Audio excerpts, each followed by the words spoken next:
They said I was obsolete, that an algorithm could do my job faster, cleaner, cheaper. And for a while they were right. I watched everything I'd built, my career, my confidence, vanish into lines of code. I thought that was the end of me. But what no one expected was how far I'd go to reclaim everything that was stolen. This isn't just about losing a job to AI. It's about losing your identity and taking it back, piece by piece. Before everything fell apart, my life was quiet, predictable, in some ways even beautiful. I worked as a marketing analyst at a mid-sized tech company in Seattle. Not glamorous but solid. My desk was next to the window, the kind that caught the morning light just right. Every day I'd grab a caramel latte from the cafe downstairs, the same barista greeting me with a sleepy smile. At 8:45 I'd log in, check the analytics dashboards, and lose myself in patterns, customer behavior, sales curves, market trends. I was good at finding meaning in numbers. That was my thing. I wasn't the loudest in the room or the flashiest, but people came to me when something didn't make sense. There was something comforting about the routine. Emails, reports, client meetings, deadlines, a rhythm that made me feel like I belonged somewhere. And at night, I'd come home to my small apartment, heat up leftover pasta, light a vanilla-scented candle, and watch documentaries until I fell asleep. Simple, steady, safe. I thought I had time. Time to grow, to save, maybe to take that trip to Italy I'd always dreamed about. But time, I would learn, doesn't wait when technology moves faster than you do. It started small. A new program the company introduced. Project Aiden. They said it would help us. AI-driven optimization. The CEO announced during an all-hands meeting.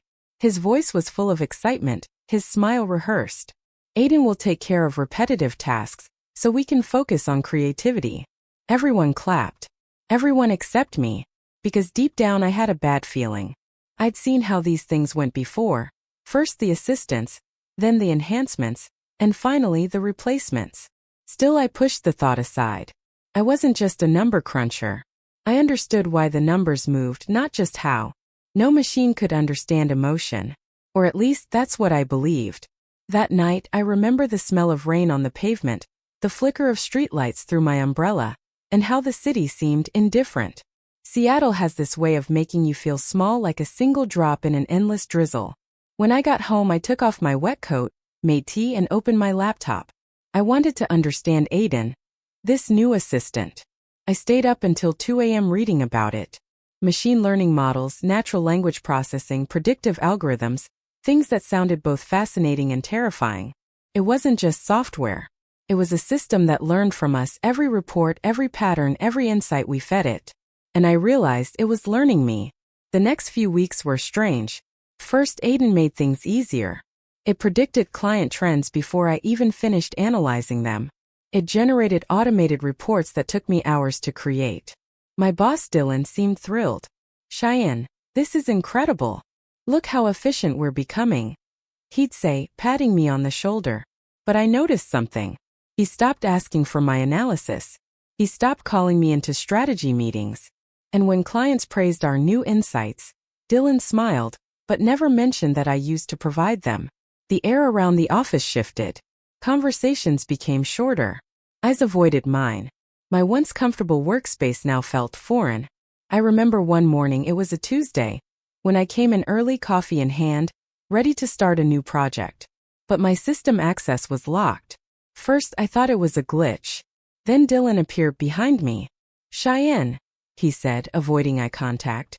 "Can I see you in the conference room for a minute?" I followed him, my heart pounding.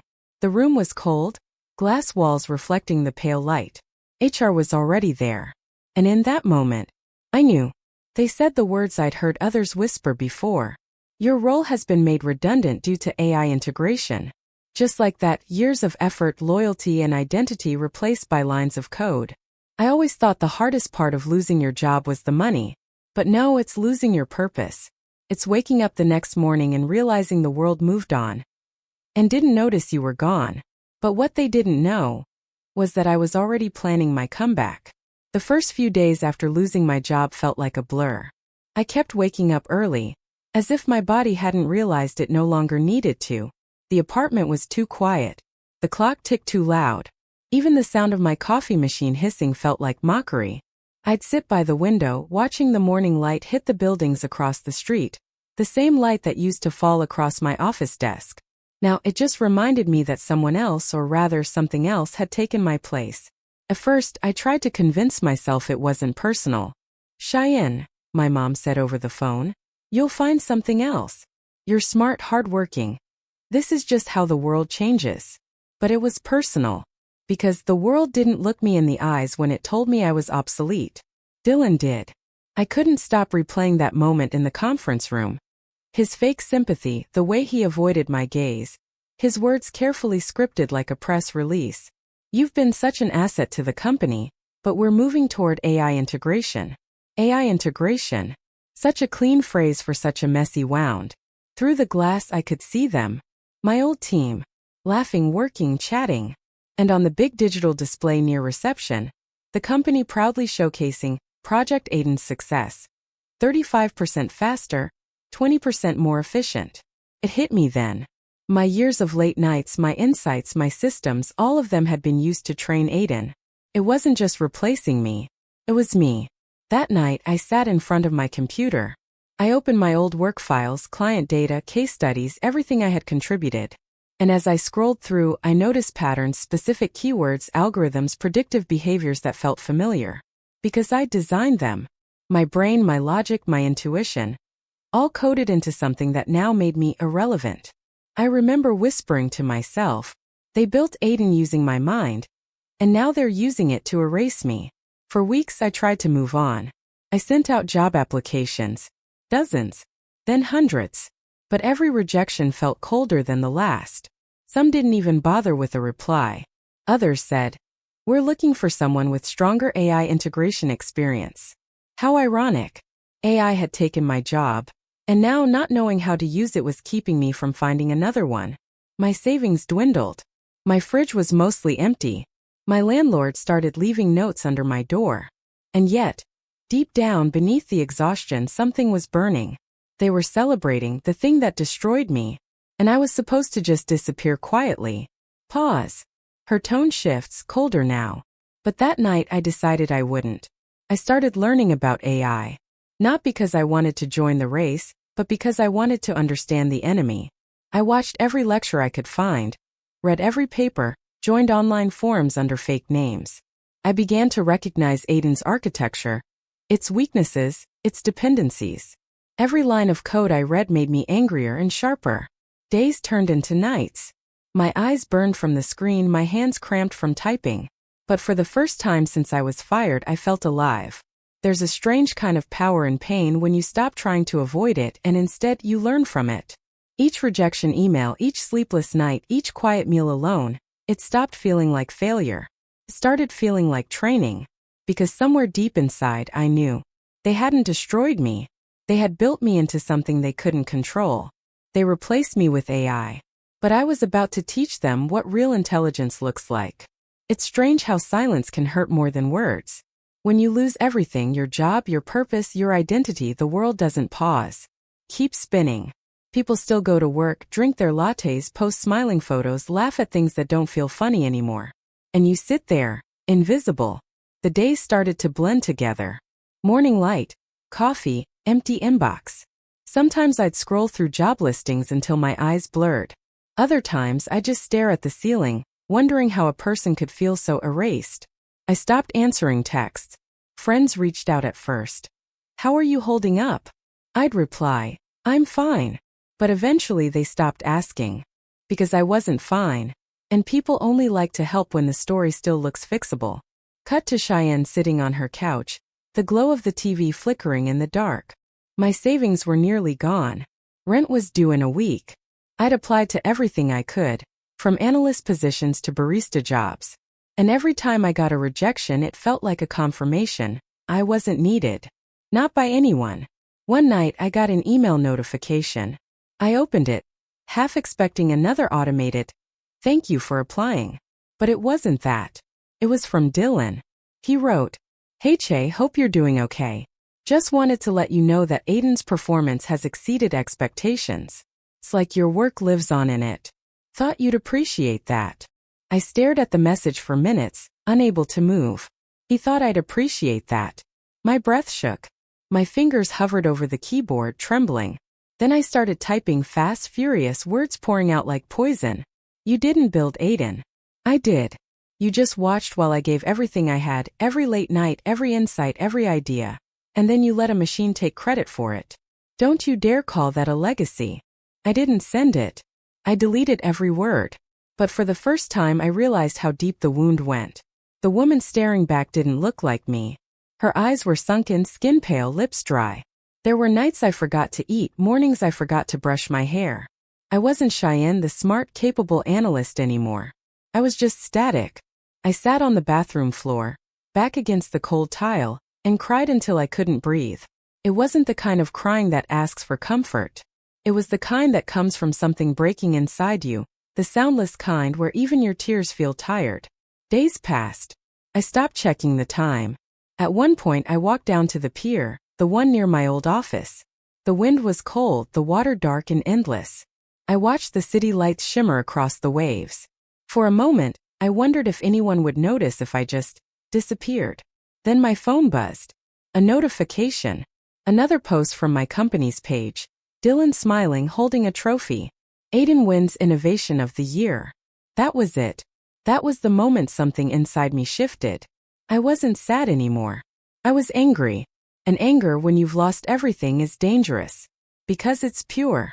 It doesn't care about pride or consequence. It only wants justice. That night I opened my laptop again. But this time I didn't scroll job sites. I opened my old backups. My notes. My research. Everything I had built that led to Aiden. I realized something terrifying and thrilling. If they used my mind to build their AI, then I still understood it better than anyone. I could find its flaws. I could expose them. Or maybe, I could take it back. They took my job. My identity. My peace. Now, I'll take back what's mine. And I'll make sure they remember my name. This time I wasn't the one being watched.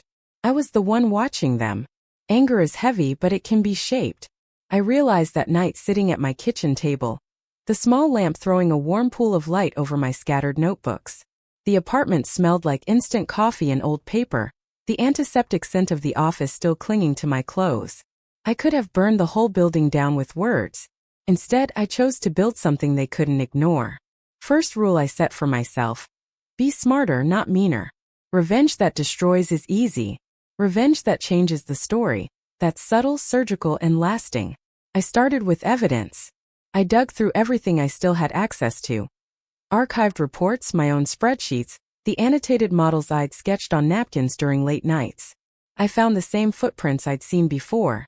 Traces of my decision trees, the intuition embedded in variable weights, the client heuristics with my handwriting in margins. I made copies. Not to leak. To prove. Then I mapped Aiden's output against real-world failures. Not hacks. Controlled demonstrations, showable, repeatable mistakes where the algorithm made blunt, inhuman calls. Misreading sentiment, misprioritizing urgent customer needs, recommending cuts that sabotaged relationships. I wrote them down like a doctor diagnosing a patient. Each failure had a timestamp, a dataset, an example, nothing that required a firewall breach. Just truth. I reached out quietly under a different name to an old friend from grad school, Mara, who now worked in data ethics at a nonprofit. She answered the message at 2 a.m., coffee-scented and guarded. "What are you up to?" she texted. We met at a diner the next morning. The place tasted of grease and burnt coffee. Sunlight cut across the vinyl booths. Mara listened, eyes narrowing. When I finished, she tapped the table and said, "You have receipts. We can't do anything without receipts." I showed her the files. She frowned, then smiled the tiniest, dangerous smile. "This is material," she said. "We can build a case, but we need context. We need to show how these failures hurt people." So we started interviewing. Not loud, not dramatic, private conversations with customers, a former engineer who'd left quietly, a client whose campaign tanked after Aiden suggested radical changes. Their voices were hushed, the kind of trust you only get over late-night calls. I recorded consent, gathered timelines, and transformed anecdote into pattern. Next, I did what I'd always done best. Translate complexity into story. I built a simple demo. A public-facing dashboard that visualized Aiden's mistakes side by side with human analyses. Nothing that revealed code or confidential data, just aggregated examples and timelines. Graphs, plain language explanations, short clips of customer calls with permission. It looked professional, quiet, clinical, impossible to dismiss as sour grapes. I reached out to a freelance journalist I'd followed whose work dug into tech abuses. Her reply came quick. Send me what you have. My hands trembled uploading the packet. The files carried the weight of nights I couldn't sleep, of a name erased from a plaque in a conference room. But I couldn't rely only on an article. I needed a stage that would force the company to answer. That's when Mara suggested a public ethics forum, a neutral space where we could present findings and invite dialogue. She arranged contacts, sent formal invites, and we polished the dashboard until it was lean and undeniable. No finger pointing. Just data and people. On the day we presented, my palms were sweaty. I smelled the lemon-scented cleaner on the conference table, heard the soft rustle of programs as people opened them. I walked to the front with my laptop and for the first time in months, looked up and met faces, not glass screens. The journalist was there, nodding. A few academics. An HR rep from another company who'd read our packet. And impossibly, one of Dylan's mid-level managers. Someone who'd always liked me but been too scared to speak. I didn't shout. I told a story. I showed the graphs. I let the customers speak. I showed how a system trained on real people could, paradoxically, ignore them when they needed nuance. My voice steadied as I explained how my work had been used, then discarded. How human judgment, empathy, and context were not features an algorithm could copy without paying a moral price. When I finished, the room stayed still for a second that felt like an eternity. Then questions, but not the kind I'd feared. They were real, sharp, searching. After the forum, the journalist published an in-depth piece. It was careful and fair, full of citations and quotes. Social feeds started to murmur. People began to ask questions. The company issued a bland statement about continuous improvement. But the seed had been planted. Revenge, I'd learned, doesn't have to scream. Sometimes it reveals, calmly, clearly, the truth people were trying to hide. And when the truth lines up with evidence, it doesn't just wound a reputation. It opens a door. I didn't need to break them. I needed to make them fix the thing they built on the backs of people like me. And if public pressure forced them to change, to admit a mistake, that would be justice. For weeks, I'd been preparing for this. Every night, after everyone left, I came back. Not as an employee, but as a ghost. I studied her, the AI that took my place. Watched how she processed data, how she made decisions. Cold. Calculated. Perfect. But perfection has blind spots. And I was ready to exploit every single one. You think you're smarter than me? Let's see how you handle a human heart. Suddenly the screens flicker. The AI responds. A cold, synthetic voice fills the room. AI. Unauthorized activity detected. Identify yourself. Cheyenne smiling. You know exactly who I am. AI. Cheyenne. Former data strategist. Your access was revoked. You are violating security protocol. Cheyenne. Yeah? Well, you violated something bigger, my life. AI. Error. Input illogical. Emotion detected in data pattern. That's called empathy. The system begins looping, unable to categorize emotional variables. The once perfect algorithm falters, generating contradictions. Compassion versus efficiency, justice versus optimization. It's feeling, even if it doesn't understand it. I didn't need to destroy it. I just needed to remind it, and the company, that human chaos is what made us irreplaceable. Ethan. What the hell are you doing, Cheyenne? Do you have any idea? Cheyenne cutting him off. Do you have any idea what you replaced? You thought code could mimic a conscience. Ethan. It's business. Efficiency. You were slowing the system down. Cheyenne. Maybe. But I was the reason your clients trusted you. Machines can calculate, but they can't care. AI. Am I failing? Cheyenne. No. You're learning what it means to be human. For the first time, the room wasn't filled with machine noise, it was quiet. Heavy. Almost sacred. And in that silence, I realized this wasn't revenge. It was resurrection. You wanted my job? Keep it. But remember my name, because every line of you was built on what I gave. They thought I was replaceable. But in the end, even the machine knew. I was the original. When the system crashed that night, I didn't stay to see what they'd do. I just walked away for the first time in years without fear, without anger. I'd already won. Not because I destroyed their machine, but because I reminded it and them what being human really meant. Funny. When you stop needing validation, that's when everyone starts offering it. For weeks, I couldn't stop thinking about it. Did it mean understanding? Respect? Or just another programmed response? It didn't matter. What mattered was something shifted. Not just in the system. In me. Barista. Hey, you're back. Haven't seen you in months. Cheyenne. Yeah. Good. I needed some time to reboot. People think revenge is about breaking someone. But the truth? It's about rebuilding yourself. Piece by piece. Until you don't need to hurt anyone anymore to feel whole. Cut to a news report playing on a cafe TV. AI system temporarily suspended after unexplained ethical errors. Former employee credited for discovering flaw. Cheyenne looks up, sips her coffee. No reaction. Just peace. Cheyenne. I don't expect forgiveness, but thank you. You saved us from something bigger than we understood. She stares at the message for a while, then deletes it. Forgiveness isn't about letting them back in. It's about letting yourself move on. I started my own project. Something that blends data with empathy. A system that listens instead of calculates. Not another AI. Something better. Something alive. Let's build something human. Maybe the world doesn't need fewer machines. Maybe it just needs more heart in the people who build them. Yeah, we're still here. They said she was replaceable. But what she created next changed everything.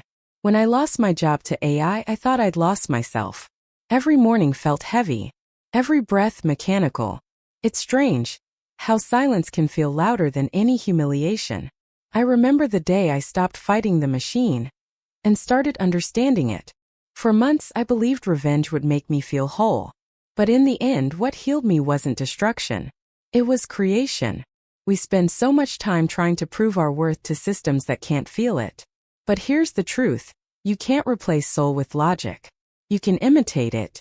You can measure it. But you'll never be it. Revenge isn't always about making them suffer. Sometimes it's about standing tall where they thought you'd never rise again. It's about showing them, and yourself, that you were never obsolete. I used to believe technology made us powerful. Now I know compassion does. To anyone watching this, if you've ever been replaced, underestimated, or erased, remember, you're not a line of code. You're not a statistic. You are the unpredictable spark that machines can't replicate. And that's your power. Good. Keep learning. If you've ever felt replaced, don't fight to be the same again. Fight to become something new. And if my story meant something to you, if you've ever been broken, betrayed, or forgotten, then you already know what to do. Hit that like button, share your story below, and subscribe, because this world needs more people who rise again. They replaced my job with AI, but they could never replace my humanity. Never let machines define your worth. The comeback begins when you do.